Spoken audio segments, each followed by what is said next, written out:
PC party, for example, not to have a media bus. So just for our viewers, typically the leader and his or her inner circle is traveling on one bus, and there's usually a second bus that has the media within, and media outlets pay for the privilege of being in that bus. The PC parties decided not to have one of those. I think the Liberals and NDPs still have one each. As a reporter, is that significant to you, or is that something that's kind of a function of now the internet-based reporting and online everything? Did you see that as being meaningful at all as a reporter? I mean, it is and it isn't. I mean, to explain sort of the dynamics of covering a leader's campaign, having a media bus means that a reporter can for starters, cover all the events that the leader does. So they see everything that they do in public anyways, and can, document any sort of impromptu remarks or gaffes or whatever. And they also have the ability to concentrate just on work, not have to drive themselves around. The buses, essentially have desks in them, and now Wi-Fi facilities, so you can follow your story at any time.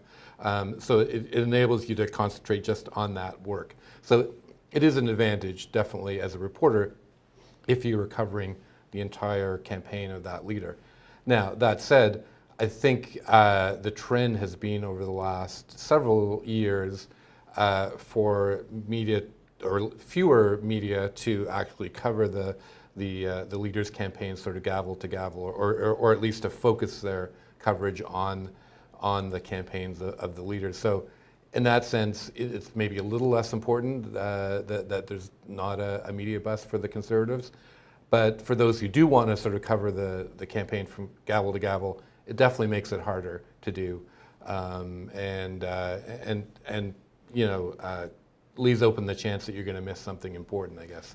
Right. Now, the PC leader and his campaign people said that all of his events are open to media. So if he has an event in Thunder Bay, local media can come, provincial media can go if they want to. They're not precluded from attending. There's just not media following him around and to every stop on this bus.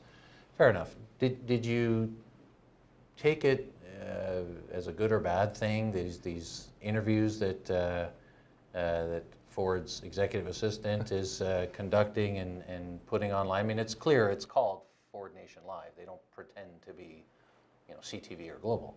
How did you take that as a reporter? I should say I broke that story about them doing that. But I think first of all, it's just a really interesting way of politicians sort of communicating with the public, I think it does potentially raise some concerns. When a politician is putting out sort of partisan information, essentially sort of in the guise or using the aesthetics of TV news, and they really do follow the formula very, very closely. I think you're right that most people looking at this would not think that this is an independent TV station doing it, that it is the Ford campaign. But still, it sort of adopts that whole formula of TV news. And I guess one could argue that as a result, sort of potentially kind of cheapens that, sort of the value of TV news generally. But I mean, I don't think anyone's going to be sort of deceived as to what they're looking at. And to be fair, I should point out that the PC War Room was pretty quick to let everybody know that in the 2007 election campaign, Ben Chin, who used to be a television anchor in Real News, had gone to work for the McGuinty Liberals and did a similar sort of reporting, if you will, on behalf of that party. It was a bit different, but yeah, it's similar. A little different.